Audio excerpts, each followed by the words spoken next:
Oh, there's like some solid Wayne's World right there that we just pulled off. I always feel like we Mhm. should start off episodes after we interviewed Kylie Bear with like, next time on Digital Dissection. A nerd podcast. Yeah. Oh man. Fuck. But yeah, so this week is our Well, last week of spooky season, right? yeah, the Yeah. spookiness comes to an end. Yeah, came and went fast, man. Kind of sad about that. It's my favorite Yeah, season. like a Yeah. Tinder date, man. Just like that, gone. Didn't even Nah. know it was there. But thankfully, you're not left with any sort of weird disease when spooky season's done. Not speaking from experience, I'm just assuming. Disclaimer: Mark does not speak from experience regarding any experiences on the Tinder app. Yes, the Just in burning case. he felt for a long lost Listens. love was But not the yes, same as the burning some may season, experience during week, urination. month, all of it's coming to an end here fairly soon. We are going to be moving on. And what better way, since we've already visited zombies and horror movies, now we're on our way to the vampire. Yes. So today we are going to talk some of our favorite vampire movies that we have seen, whether they are, I don't know, should we just lump in some vampire action movies with this? I'm okay really just talking any of your favorite vampire related stuff. Yeah. I did come prepared with a couple Hmm. things. Okay. But based on that, I would love to Hmm. hear what maybe your favorite vampire property is, though. Favorite vampire property. I don't know, it's kind of hard to say. I think I have a favorite property and then I have like a favorite movie because the movie really only has like there are only 2 movies in that property, and I don't care for the first one all that much. Um, but my favorite property, you can hate me for this if you want to, but I fucking love it, is probably the Blade, Oh, vampire movies. Love oh, me some Blade. well, what? Okay, so why would I hate Blade though? I'm interested to hear about this. I don't maybe just because, like, when you think of, like, vampires, I guess maybe you shouldn't hate Blade. You could hate because maybe I don't know, maybe just stop like, hate me because, like, I was thinking like horror vampire, like it's not John Carpenter's vampires, right? It's not Bram Stoker's. It's not traditional, like meant to be scary, like vampire movies. It is action, fun, Wesley Snipes just being a badass. Like this is the best of the MCU before the MCU was a thing. That's where I really think the any judgment that folks may have for Blade, Hmm. I think that's where it needs to start. This is pre-MCU superhero from Marvel, right? So, Yep. um, now when you say it's not traditional horror, I agree with you to an extent because one was kind of generic action movie for that time, Hmm. right? Three, three is where I think most people watch that movie and they're like, I don't want to pay to see this. It was just too goofy. It was too Hmm. weird. It was that imbalance of like funny and serious, and Yep. you don't know how to take that movie. But Blade 2 Blade was 2 is horrifying. hmm Horrifying. yeah. When you get the Oh, freaking Reaper strain coming out of oh that my thing, god. woof, get out of here. It has done Mhm. what vampire movies haven't been able to do since. Like it it actually scared the shit out of me. It grossed me out. Did not want to see those things on screen Mm-mm. at all. No. I Creepy mean, as hell, and then also just fun that, they're fucking hunting vampires is also great, yeah, is that yeah, there's something for the main, antagonist to actually be afraid of, other than yeah. Blade, because they are afraid of Blade, they don't like him at all.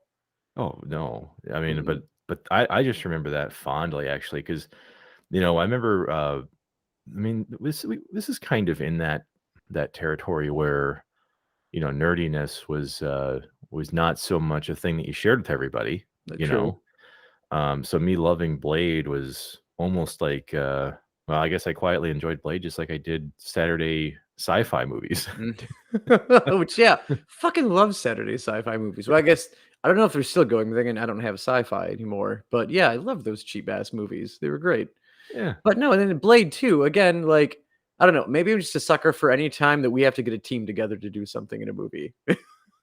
So that's what you get in this movie. Is obviously the first movie. It's just Blade and Whistler, Yeah, and origin. Yep. yep, solid origin story. And then now we get this new Reaper strain, and the vampire's like, fuck, we need to get a team together. So we're gonna get these badass vampires, but we also fucking need Blade, And despite the fact he's been killing us. that team did have Ron Perlman. It did. I mean, And he was racist as fuck, but that was his character, not Ron yeah, Perlman. yeah, Yeah. yeah. And even though he would play, racists again Mhm. throughout his career, he's not a racist. Very sweet man. No. Very Very sweet. nice man. Does not look like a cat. Please stop sending him that picture. Yeah. Yeah, you know what? Yeah. I'm Mhm. happy you brought Blade up because not I think Mahershala Ali is going to play him now Yep. in the new version, so that's really Mhm. cool. And I really do look forward to that getting revived. No pun intended. Um, yeah, Mhm. I think Blade. I think Blade would actually probably be more popular now, and not just because of the obvious reason for Mhm. comic books being is celebrated now as they weren't back when those movies came out, but Very true. I think that his character coming back now is a good thing for the diversity of what Marvel's trying to do now. Because Mhm. I mean, believe it or not, man, the first like couple phases of the MCU very Caucasian, Pretty very white. Caucasian. Very, very, very Wonder Bread. Mhm. It was incredible. Very, yeah. And Yeah. so also, did you ever watch the short-lived Blade the series on Spike TV? So I actually bought the Blade 4-pack DVD that Nice. had the 3 movies and the quote unquote show series, whatever you want to call it. Fantastic, yeah. Yeah, so I do Mhm. have all those on one excellent bundle. I think it was only $5 That back sounds when I about got right, yeah. Mhm. That's it. pretty appropriate because, like, didn't the guy who played Blade in that series, wasn't that Wesley Snipes' stunt double in some of the movies? I think you're right, actually. Yeah. Not that I could have, like, picked him out of a lineup, Mhm. but I mean, it makes sense, Yeah. It's like, "Hey, can we get Wesley?" "Nope." Nope. "We got somebody who looks kinda like him." "Okay, Get him in there. Get him do on it." a motorcycle, put him in a leather kit jacket, get that man some fangs. We got a series to make. Oh, man. You know what? Mhm. What's funny about Blade, Mhm. it did actually exist right around the same time as the property that I really enjoyed Yeah. that sadly did not did not vault into everyone's hearts and minds quite like we thought it would. Mhm. And that, of course, would be Van Helsing. Ah, I thought you were gonna go another direction with it, but at the same time, really good you brought this up. Oh, dude. Because, like, it was one that it was cheesy as fuck, but god damn was it fun to watch. I Mhm. okay. Let's just step back for a moment. All right. Mhm. Now, most of us, quote unquote, '90s kids grew up with the Summers, Mhm. revival of Stephen Summers revival of the classic, Universal monsters, right? Yes. Mhm. So he starts it off with the Mummy. He comes back with Van Helsing, and we're thinking, okay, Here we go. yeah, Here we go. here's the foundations of what they would try to do later with their dark universe, Mhm. and we're kind of getting a proto version of that. And you pick Hugh Jackman, who's coming off of the success of the X-Men movies, and Hugh I fucking mean, Jackman. yeah, who didn't want to see him pop his shirt off in the early Yeah. 2000s? I Mhm. mean, Or now. He's bigger or now. or or Jesus. anytime. Like, have you seen, like, the comparison of him in X-Men with his shirt off versus him in, like, I don't know, X-Men, Days of Future Past with his shirt off? Oh yeah, Like, oh I'm yeah. not sure how Wolverine went back in time and became much buffer than he was in the current. I Oh, mean, yeah. Mhm. it's almost like somebody went back and took the statue of David and just kept chiseling. It's like, Like, "No, no, this isn't perfection enough. yeah, it could be good. It's good, but it could be Could be better. better." And I think that Mhm. could be maybe the tagline for Van Helsing, was Yeah. that it was a decent movie, but it could have Mhm. been better. But it, I really actually enjoyed that movie, and I wasn't even thinking these things about it the first time I saw it. Mhm. Now, granted, I'm older now, so I can go back and judge the mark of the past, but I really do think that movie had plenty of entertainment value Oh, because definitely. I think what was lost on people was what this movie was trying to do, paying homage to the old, creature flicks Mhm. of yesteryear, stuff that you and I didn't even grow up with because it was before our time by about a decade or two, as far as appreciation goes. Yeah. So you crank that forward a couple more years, and you've got another generation of kids that are, younger than we are, and they're even further not going to recognize that. Mhm. So when you start off Van Helsing in the classic black and white, and you're building on the tropes of these old horror movies, Mhm. you've already lost half the audience, if not more. Yeah. It comes across as campier than it needs to be, Mhm. and at the same time, that's why I loved it.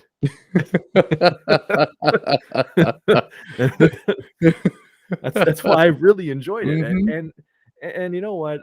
What I loved about, just the Summers approach to these old, horror movies Mhm.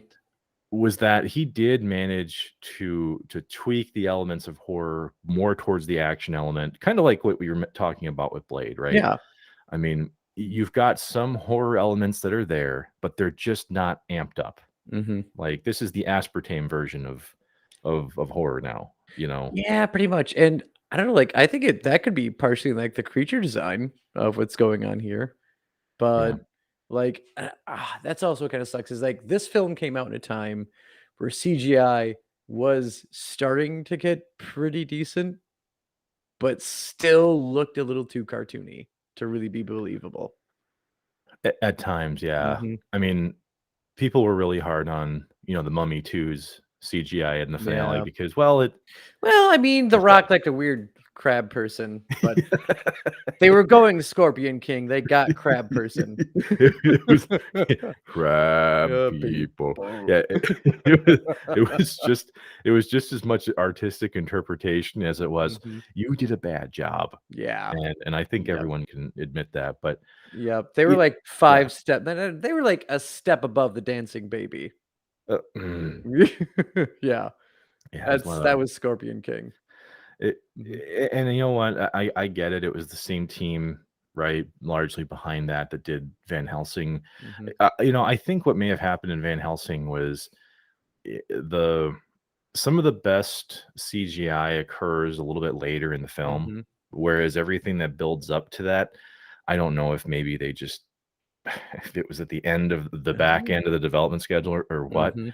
and they just put all their effort into the big showdown at the end of the Yeah. movie. Mhm. It is a very CGI heavy film, don't get me wrong, which Yep. is why I think the horror elements of it are so toned down because, I mean, you already know it's CGI. Mhm. So how Yep. scary can CGI be at that in that era? It can't. That's the truth. It just Yeah. can't. Um, Although piggybacking off of Van Helsing, which this that's I maybe consider this an honorable mention because it is really good, but it wasn't what I was going for next.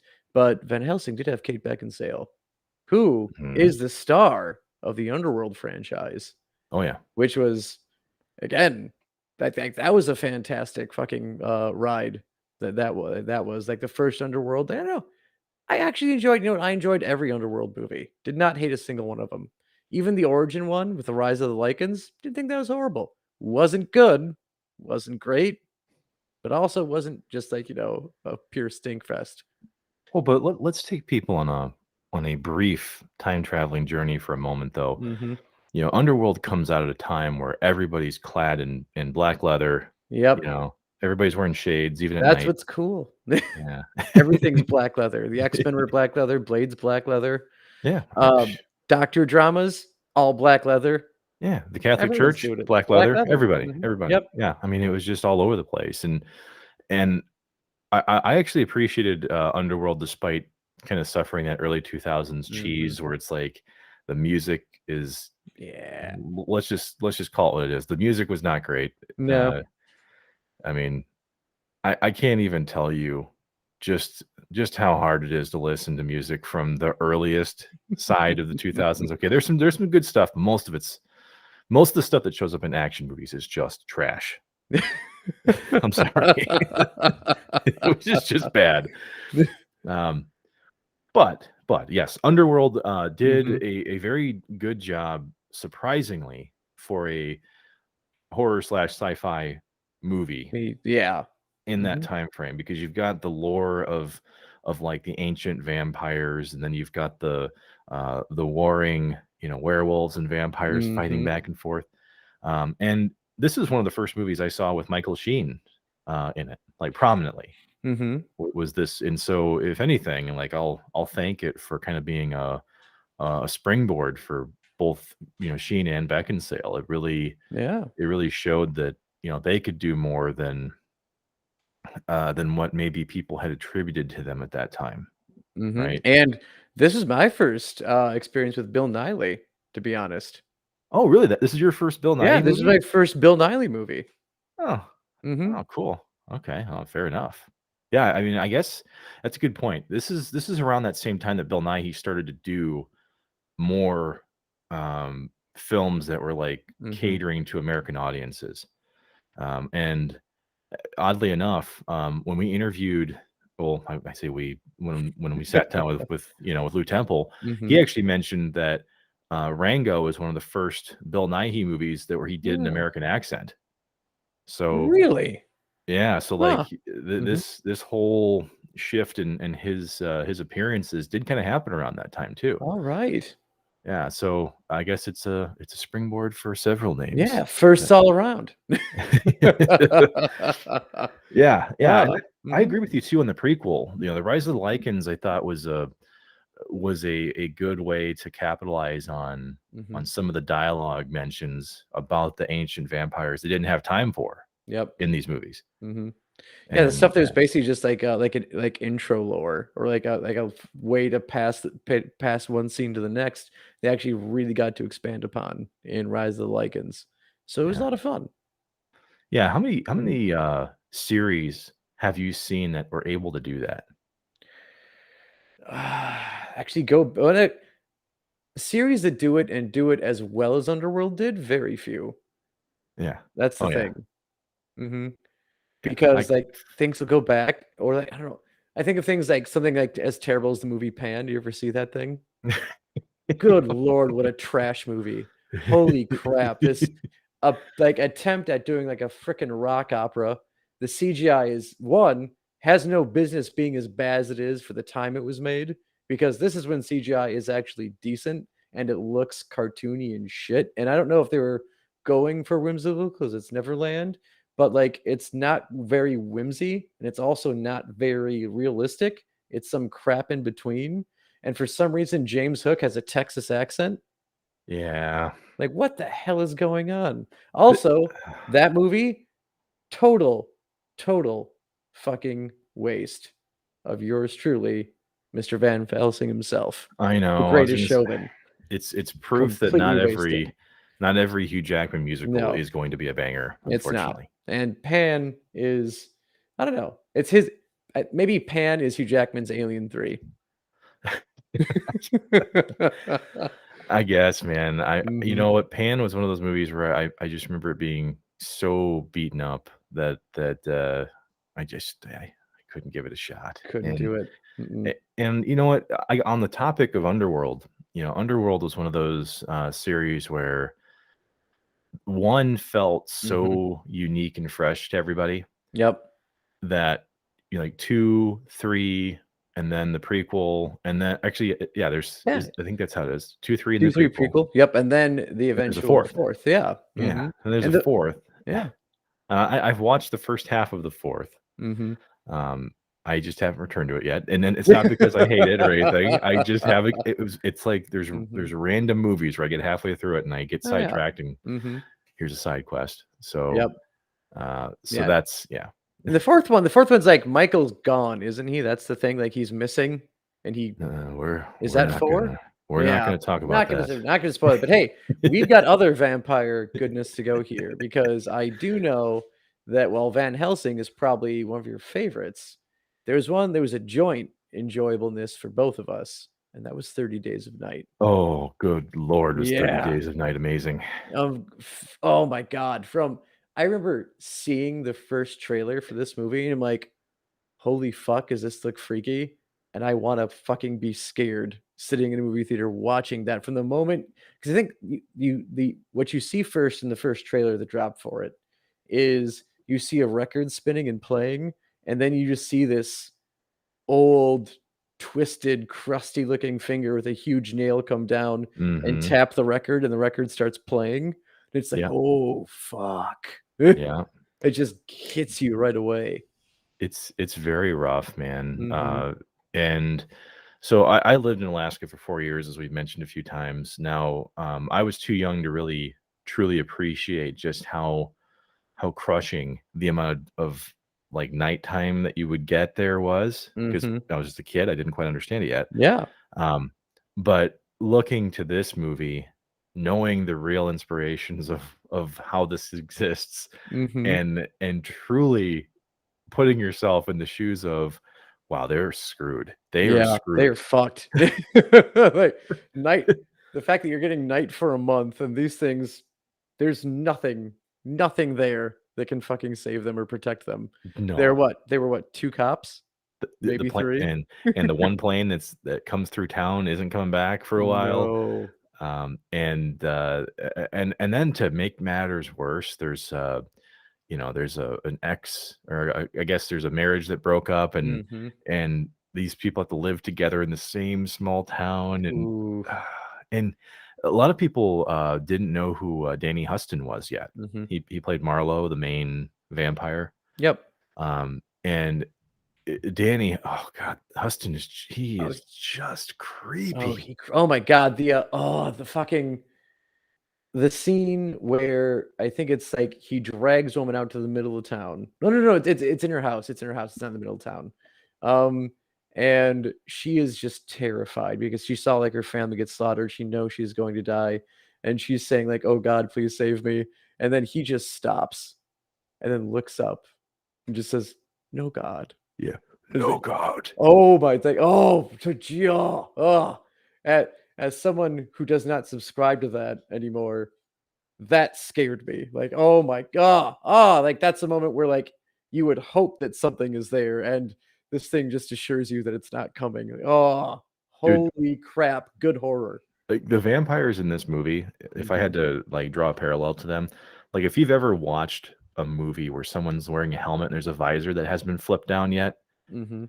like, the vampires have taken that visor and it is permanently flipped down. It is just Just shit is going down mhm. this entire time, and the eyes are just they're just bloodshot, there's not a sense Oh, of light in 'em, no. uh, and the vampires, you truly you truly feel like they don't feel anything, Mhm. because it's not like they're wiping blood off of themselves. If No. you watch this movie, like, they just bite the shit out of somebody, and that blood's just hanging out there. Mhm. They don't It's just care. nope, No it's decorum. Like, your fancy pants interview with the vampire, like, Vampire Lestat? Nope. no, No, doesn't care. it is They've just ripped ugh. out someone's throat, and the throat is dangling from, like, their trench coat because it fell down and there's blood everywhere. They're wearing that all the way until they get back on that damn boat. Yeah. Oh god. Ooh. Oh, and that's the other part of this too. So speaking of like the boat and how the vampires travel and everything, Mhm. because there's some lore here. There's a tie-in. I think it's based off a comic, I'm pretty sure. Yep.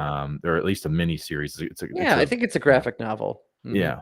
Yeah. Well, I want to say that the MVP of like early comic book movies, the MVP of some of these like mid 2000s action movies Mhm. would be Ben Foster, who plays the stranger. He's the guy that shows up in the beginning, and he's Yep. the messenger for the vampires. He's a Yep. human, of course. And the whole thing is just bizarre that he was picked because to my knowledge, that man hates posses, and he's Yeah. trying to get into one really bad. Yeah. We're going to contention. Oh god. And exactly. That's why I'm telling you, man, Mhm. Ben Foster was like mid Oh, 2000s fucking gold, MVP. gold. MVP. I'm not saying everything he was in was gold, but he was gold in everything he was in. Yeah, like in The Mhm. Punisher, like he Yep. plays a dude with all the piercings that, Mhm. that he And did well there. isn't he Angel in Yeah, X2? he is, Yeah. he is. Mhm. Yeah, another guy looks pretty good with the shirt off, right? Yep. Yeah, guy where he works out, kids. Yeah. Works out. Ben Foster. Oh, Oh, and Mark Boone Jr. is also in this movie. If you Boone remember Jr. from The Dark Knight, or actually the Batman Begins, he plays the crooked cop that, you know, "Where are the other drugs going?" Oh yeah, fucking Bobby. Bobby from Bobby Sons from of Sons of Anarchy. Anarchy. Yeah. Mhm. Yeah, Mark Boone Jr., he's in this movie too, plays, of course, he basically just plays Bobby He's in Bobby. Alaska. Mhm. But yeah, dude, 30 Days a Night. The other thing about this movie, Mhm. outside of just being absolutely terrifying, is I really hope people go back and watch this, because I know of plenty who haven't. Mhm. And there's one scene in this, Joe, that I can never block out, and I don't want to ruin it for everybody else. We're just going to Mhm. mention that it involves a grinder.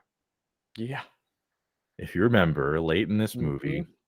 to date, that is the only movie I have seen with that punishing of a scene. That's a rough scene. Fuck, that's a rough scene. I I mean, Mhm. I've seen Hostel and just some of these movies where, like, there's just brutal depictions of violence Mhm. and gore, but that one stuck with me for quite a long time. Yep. Oof. Yeah. Yeah, that's rough. Fuck. Yeah, that PTSD, we can trace it back to 2007, everybody. Mhm. Well, to lighten things up a little bit, and would actually be a nice segue that will eventually lead into our main episode this week where we cover Castlevania. My actual favorite vampire movie, but again, not property, um, is an anime called Vampire Hunter D, specifically the sequel called Bloodlust, which I know you probably won't be familiar with. Are you familiar with? Have you heard of Vampire Hunter D at all? I've heard of, vampires, I've heard of the Hmm. letter D, but not the Yep. combination. There we go. So, the original anime I think came out in the either it's gotta be mid to late 80s. And watched that one. It's like a supposed like an anime cult classic. I watched it, didn't really get into it. And then I saw there's a new one that came out in the early 2000s. Animation was absolutely beautiful. Um, Fun concept where you have this vampire in the start of the story. Looks like he kidnaps a woman and then whisks her away. Classic, like, oh no, he was invited in, he's taken the dame, and now he's gone. And the woman's family is hiring anyone they can to try and get her back, including the legendary half vampire, half human vampire hunter D, which the D is there because it's silent in his name and it comes later. Not really. It's not Django. Um, it's because of his link to a very, very popular vampire, which I won't spoil, but you can probably figure it out. A popular vampire that starts with D. David? Definitely Uh, David. uh, wait. Um, Dennis. Dennis. Dennis. Yes. Dennis the vampire. This is his son. So he's hired to try and bring the daughter back. And so at the same time is like this famous team of vampire hunters. And it's basically the race is on. Who can get her back to get paid first? Sort of thing. And beautiful animation. D himself is pretty cool. He's pretty fun. He has a demon that's actually stuck in his hand, and when the Hmm, demon, it's a basically when it wakes up, it's a face that's just in the palm of his hand, and it can whenever it opens its mouth, it can suck shit into it and basically pull it into a different dimension. So that's kind of his like if shit goes down, he wakes up the demon in his hand, but the demon will talk to him throughout the movie, and it kind of belittles him and makes fun of him. It's like a fun little Danny DeVito living in your hand. Um, okay. Yeah, but that can also work. yeah, That can it work. works. It works pretty well. And then what it turns out is that this vampire that they're hunting is very, very well off, and he hires a team of demons to protect him from the vampire hunters. And the demons themselves, some of them are pretty freaky. Um, One of them is basically his ability is he can just occupy any shadow. So he disappears, moves through shadows, and he can kill you through your own shadow, which is pretty cool. So like he'll pop up through something else's shadow, bring up a blade, and then just stab the ground where your shadow is, and then somehow that magically kills you. But when he does it, he's pretty creepy. And the voice actor does a pretty great job of voicing him where he just sounds like this kind of like high pitched, squealy, crazy demon. And just a fun movie overall. Well, I need to catch up on Hmm. my anime, but the there's an honorable mention for From Dusk Till Dawn because Oh I mean yeah. I Hmm. mean I think if we haven't mentioned that, someone in the comments is gonna go, "Hey, why didn't you guys talk about From Dusk Till Dawn?" It's Yeah. be It's also one of the Beatles asking that. Why didn't you guys talk yeah. about Hey, From Dusk Till Dawn? why aren't you talking about yeah? That's just how the comics sound. Yeah, that's how it sounds. We read every voice like that. Well, Not I not to belittle anyone, that's just how we think everyone sounds. yeah, that's just how everybody sounds. We're Yeah, I it's mean, we're the idiots. We are the idiots. We want to make sure that's clear. well, the last one I'll bring up is Daybreakers. It's a 2009 movie. I'm not sure if you've seen this one. I do. This is the one where isn't it that they figure out how to reverse vampirism in this one? They do. They do. Yeah. Mhm. And there's some political intrigue. It's got Ethan Hawke, Sam Neill, Yep. Willem Dafoe. Good old Sam Neill. Yeah. Oh yeah. And it's an interesting movie. It's a little bit different than Mhm. a lot of the vampire movies that you see because the I guess the larger point we can make about this movie is that it's like an allegory on prescription drug companies Mhm. and the idea that we know the cure, right? Mhm. But treating it is the more profitable side of it, Yeah, yes. and that's what kind of unfolds here. Sorry, folks, we blew this one for you, but it's still fun because you still don't really understand what's truly going on for a while, and Mhm. but I know this one kind of went under the radar for some folks. It's not like it's not the highest on like the horror Mm-mm. gore list. No. It's much more dramatic and Yeah, I was gonna say maybe that's why, because it's not Blade, so it's not like promising action vampire fighting. And it also it's not horror. It's honest in that. It's like this isn't a horror movie. This is very much a drama with vampires. it's dramatic, but the the reason why it's scary is not so much because of just the what the vampires become if they don't Don't feed. don't Yeah. feed. I Mhm. mean, it's more of you seeing the vampires who see that and they go, "Wow, this is what I become." It's seeing how the vampires are scared of the of the Mhm. vampires who haven't fed in a while. Yep. That's really what's scarier to me Mhm. was the fact that things that should be scary to me are scared of something else, and that's saying something. Yeah, it's the vampire condition that we're afraid of, not the vampires themselves. And then, of course, big vamp as opposed to Yeah, big yeah, pharma. yeah, right. Yeah. Big V, big pharma. Oh, there we go, Oh, big pharma. yeah. Well, that's funny how we've dropped a couple titles here. Mhm. Oddly enough, most of these came out in the early to mid 2000s. Yeah, kind You of where know? we talk about things on the show. Oh yeah, that's right. It's like the theme. Yeah, yeah, we do that here.